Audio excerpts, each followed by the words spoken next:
The Chinese are going to master iron casting and making iron tools.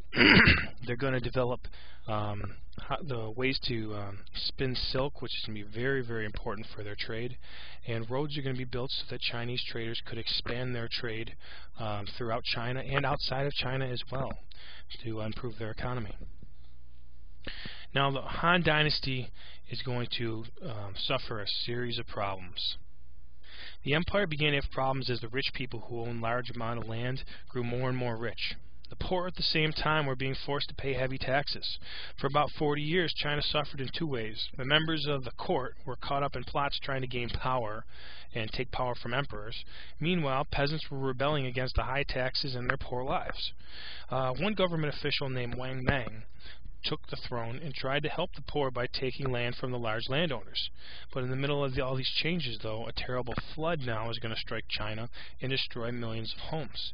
The peasants rebelled again because, well, you know, when you have lots of problems and you combine that with natural disasters, if you remember back to the dynastic cycle, people assume that the mandate of heaven is no longer belonging to the emperor. They don't deserve it anymore, and the gods must be angry. So the people rebel and want to put a new emperor in place. And when the peasants rebelled again, Wang Mang ended up getting killed. Now, at that time, a member of the old imperial Han family was put back on the throne. So you had a new Han rule. So that's when the Han are going to come back for their second run.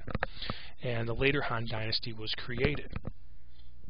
Now, but for the next few decades, the Chinese were going to enjoy peace and wealth.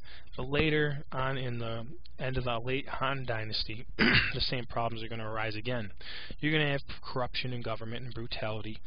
Rulers are going to be concerned with their pleasure, and they're going to ignore the needs of the people, and they're going to live in luxury while the people starve. The taxes are going to be increased on small farmers that they're not going to be able to pay, and they're going to rebel.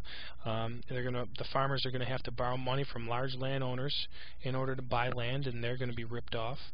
And if they couldn't pay their debts, then they're going to lose their land completely. So again, these peasant revolts and rebellion is going to continue.